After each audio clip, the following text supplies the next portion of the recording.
अवधूत चिंतन श्री गुरुदेव दत्त श्री स्वामी समर्थ. तुम्हा सर्वांचं स्वामी मराठी चॅनलमध्ये मी तुमचं अगदी मनापासून स्वागत करते आणि आजच्या या नवीन व्हिडिओला सुरुवात करते.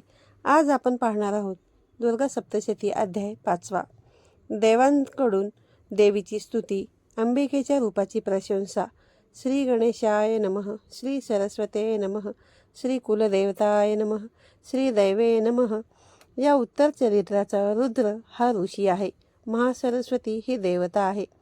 अनुष्टुप हा छंद आहे. भीमा ही शक्ती आहे. ब्राह्मरी हे बीज आहे. सूर्य हे तत्व आहे आणि सामवेद हे स्वरूप आहे. श्री महासरस्वतीची कृपा व्हावी म्हणून तिच्या प्रित्यर्थ तर चरित्राचा पाठ करत असताना याचा विनियोग करावा. जी आपल्या करकमलामध्ये घंटा, शूल, नांगर, शंख, मुसळ, चक्र, धनुष्य व बाण धारण करते, जिची कांती शरद ऋतूतील पूर्ण चंद्राप्रमाणे तेजस्वी व मनोहर आहे, जी त्रैलोक्याचा आधार आहे, जिने शुंभा दैत्यांचा नाश केला आहे, जी महापूर्वा सर्वांच्या आधीची आहे व जी गौरीच्या शरीरामधून प्रकट झाली आहे, त्या सरस्वतीला मी मनापासून वंदन करतो. मेधा ऋषी सुरताला म्हणाले, हे राजा, प्राचीन काळी शुंभ व निशुंभ या 2 दैत्यांनी आपल्या सामर्थ्याने त्रैलोक्याचे राज्य व देव यज्ञ भागहरण केले. ते दोघे सूर्य, चंद्र, कुबेर, यम आणि वरुण यांचे अधिकार चालू लागले. पवनाचे व अग्नीचे कार्यही ते स्वतःच करू लागले. त्यांनी देवांना पराजित, अपमानित व राज्यभ्रष्ट करून स्वर्गातून हाकलून दिले. तेव्हा त्या महादैत्यांनी अधिकार हरण करून हाकलून दिलेले सर्व देव अपराजिता देवीचे स्मरण करू लागले. त्या देवीने आपल्याला, तुम्ही माझे संकट स्मरण केल्यास मी तुमची सर्व मोठी संकटे तात्काळ दूर करीन असा वर दिलेला आहे. असा मनोमन विचार करून ते गिरिराज हिमालयावरती गेले. तेथे भगवती विष्णू मायेची स्तुती करू लागले. ते म्हणाले, देवीला नमस्कार असो. सर्व प्रकारचे कल्याण करणाऱ्या महादेवीला सतत नमस्कार असो. शुभ अशा प्रकृतीला नमस्कार. नियमित आचरण करणारे आम्ही तिला वंदन करतो. रौद्र स्वरूपी देवीला आमचा नमस्कार असो. नित्या, गौरी व धात्रीला आमचा नमस्कार असो. ज्योत्स्ना चंद्रप्रकाशाप्रमाणे शीतल कांती असणारी चंद्ररूपिणी व सुखस्वरूप अशा त्या देवीला सतत नमस्कार असो. शरणागतांचे कल्याण करणारी वृद्धी व सिद्धिरूप अशा त्या देवीला नमस्कार असो. नैऋत्य राक्षसांची लक्ष्मी, राजांची वैभव लक्ष्मी व शर्वाणी शिवपत्नी देवीला नमस्कार असो. दुर्गा, दुर्गपारा, दुर्गम संकटातून सुखरूप तारून नेणारी, सर्वांची सारभूता, सर्वकारिणी, सर्व कार्य करणारी ख्याती कृष्णा व धूम्र स्वरूपाच्या देवीला सतत नमस्कार असो. अत्यंत सौम्य, शांत व अत्यंत रौद्र रूप धारण करणाऱ्या त्या देवीला विनम्रतेने वारंवार नमस्कार असो. जगाची प्रतिष्ठा आधार असणाऱ्या कृतिशील देवीला वारंवार नमस्कार असो. जी देवी सर्व प्राणीमात्रांतील विष्णुमाया म्हटली जाते, तिला नमस्कार असो. तिला वारंवार आमचा नमस्कार असो. जी देवी सर्व प्राणी मात्रातील चेतना म्हटली जाते, तिला नमस्कार. तिला आमचा नमस्कार. तिला वारंवार नमस्कार असो. जी देवी सर्व प्राणीमात्रांमध्ये बुद्धी रूपाने स्थित आहे, तिला नमस्कार. तिला नमस्कार. तिला वारंवार नमस्कार असो. जी देवी सर्व प्राणीमात्रात निद्रा रूपाने राहते, तिला नमस्कार. तिला नमस्कार. तिला वारंवार नमस्कार असो. जी देवी सर्व प्राणीमात्रात शुद्ध रूपाने राहते, तिला नमस्कार. तिला नमस्कार. तिला वारंवार नमस्कार असो. जी देवी सर्व प्राणीमात्रांमध्ये छाया रूपाने असते, तिला नमस्कार. तिला नमस्कार. तिला वारंवार नमस्कार असो. जी देवी सर्व प्राणीमात्रांमध्ये शक्ती रूपाने राहते, तिला नमस्कार. तिला नमस्कार. तिला वारंवार नमस्कार असो. जी देवी सर्व प्राणीमात्रांमध्ये तृष्णा रूपाने राहते, तिला नमस्कार. तिला नमस्कार. तिला वारंवार नमस्कार असो. जी देवी प्राणीमात्रांमध्ये क्षमा रूपाने राहते, तिला नमस्कार. तिला नमस्कार. तिला वारंवार नमस्कार असो. जी देवी सर्व प्राणीमात्रांमध्ये जाती जन्म उत्पत्ती रूपाने स्थित आहे, तिला नमस्कार, तिला नमस्कार, तिला वारंवार नमस्कार असो. जी देवी सर्व प्राणीमात्रांमध्ये लज्जा रूपाने राहते, तिला नमस्कार, तिला नमस्कार, तिला वारंवार नमस्कार असो. जी देवी सर्व प्राणीमात्रात शांती रूपाने राहते, तिला नमस्कार, तिला नमस्कार, तिला वारंवार नमस्कार असो. जी देवी सर्व प्राणीमात्रात श्रद्धा रूपाने राहते, तिला नमस्कार, तिला नमस्कार, तिला नमस्कार, तिला वारंवार नमस्कार असो. जी देवी सर्व प्राणीमात्रांमध्ये कांती तेज शोभा रूपाने राहते, तिला नमस्कार, तिला नमस्कार, तिला वारंवार नमस्कार असो. जी देवी सर्व प्राणीमात्रात लक्ष्मी रूपाने राहते, तिला नमस्कार, तिला नमस्कार, तिला वारंवार नमस्कार असो. जी देवी सर्व प्राणीमात्रात वृत्ती रूपाने राहते, तिला नमस्कार, तिला नमस्कार, तिला वारंवार नमस्कार असो.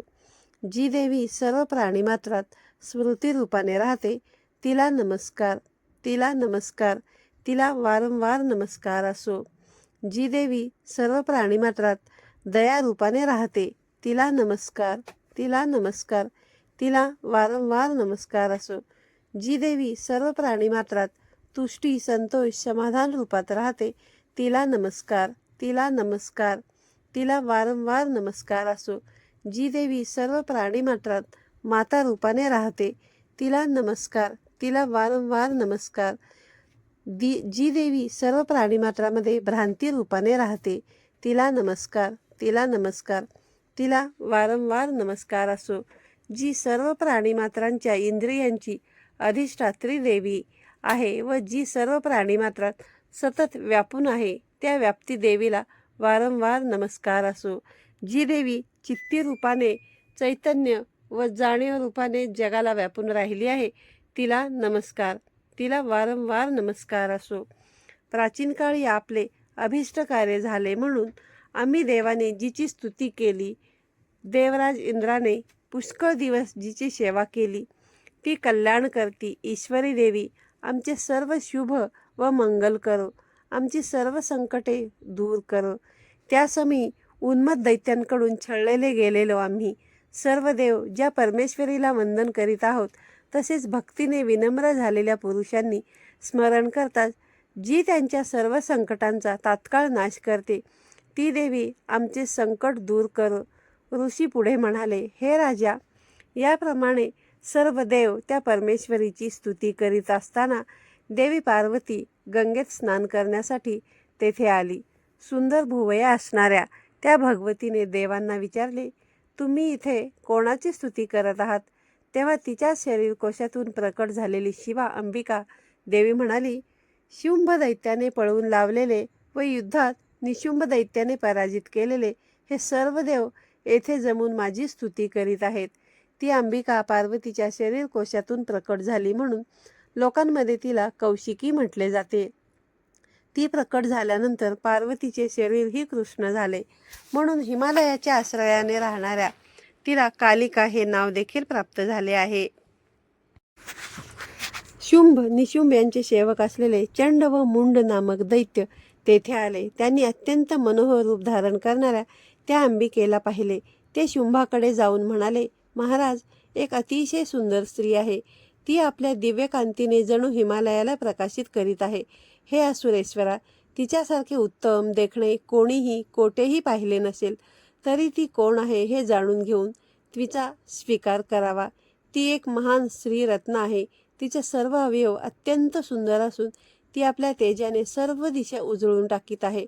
हे दैत्यराज, ती अजूनही तेथेच असून आपण तिला पाहिलेच पाहिजे. हे प्रभू, तुमच्या घरात त्रैलोक्यातील मणी, अश्व, गज आदी अनेक उत्तमोत्तम व अमूल रत्ने शोभत आहेत. तुम्ही इंद्राकडून हत्तीमध्ये रत्नच असा ऐरावत हा पारिजात वृक्ष, तसाच उच्चस्रवा अश्वही आणलात. हे हंस जोडलेले विमान तुमच्या अंगणामध्ये आहे, तेही एक रत्नच होय. हे अद्भुत विमान पूर्वी ब्रह्मदेवांकडे होते. तुम्ही महापद्म नामक निधी कुबेराकडून जिंकून आणलात. तर सागराने तुम्हाला किंजलकिनी नावाची केशराने सुशोभित अशी कधीही न कोमेजणाऱ्या कमळांची माला दिली.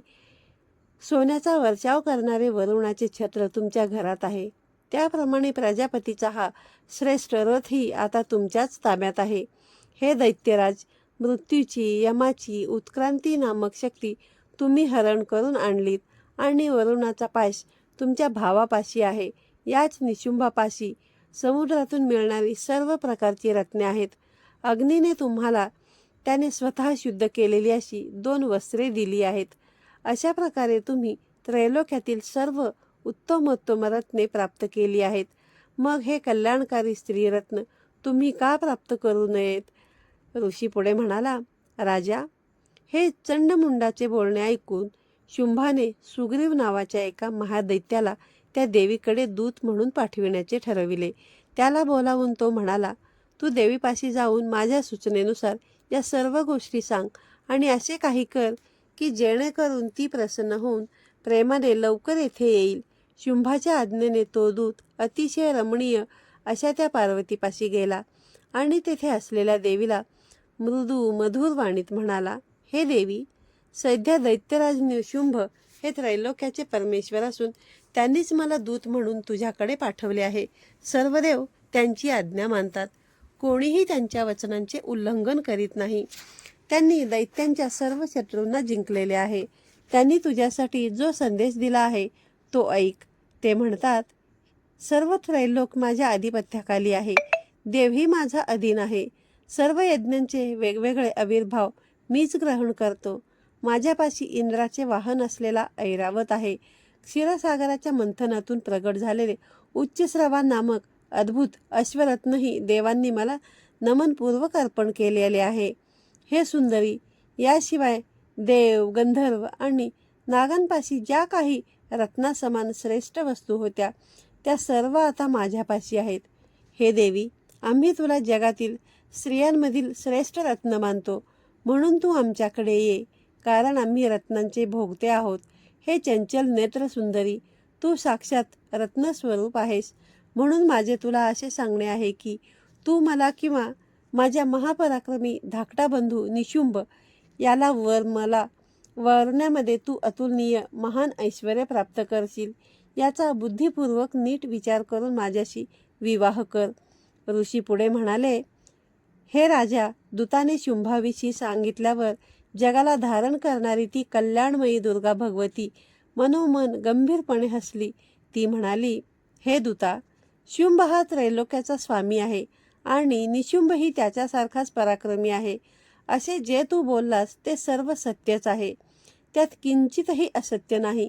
परंतु स्वतःच्या विवाहाविषयी मी जी प्रतिज्ञा केली आहे ती खोटी कशी करू? मी माझ्या अल्पबुद्धीने यापूर्वी जो मला युद्धात जिंकेल, माझा स्वपराक्रमाविषयी असलेला अभिमान हरण करेल आणि माझ्या इतकाच बलवान असेल, तोच माझा पती होईल अशी प्रतिज्ञा मी केली आहे. तेव्हा महादैत्य शुंभ किंवा निशुंभ यांनीच तेथे यावे आणि युद्धामध्ये मला जिंकून माझे पाणी ग्रहण करावे असे माझे सांगणे आहे. यात विलंब करू नये. तिचे बोलणे ऐकून दूत म्हणाला, हे देवी, तू घमेंडी आहेस. माझ्यासमोर अशी दर्पोक्ती करू नकोस.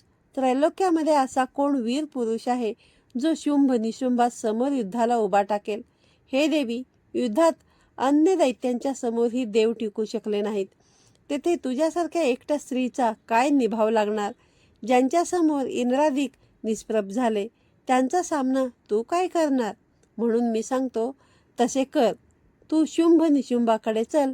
तसे केल्याने तुझी प्रतिष्ठा राहील. तुझे केस पकडून तुला फरफटत नेण्याची वेळ माझ्यावर आणू नकोस. अर्थात तुझी मान मर्यादा तूच सांभाळ. तेव्हा देवी म्हणाली, दूता, तुझे म्हणणे बरोबर आहे. शुंभ बलवान आहे, निशुंभही महापराक्रमी आहे. पण मी कसलाही विचार न करता पूर्वी जी प्रतिज्ञा करून बसले आहे त्याला काय करू? म्हणून आता जा आणि तुला जे काही सांगितले आहे ते सर्व त्या दैत्य राजाला आदरपूर्वक सांग. मग त्याला जे योग्य वाटेल ते तो करेल. याप्रमाणे श्री मार्कंडेय पुराणातील सावर्णिक मन्वंतरातील देवी महात्म्य कथेतील देवीदूत संवाद नावाचा 5वा अध्याय पूर्ण झाला. श्री दुर्गाय नमः.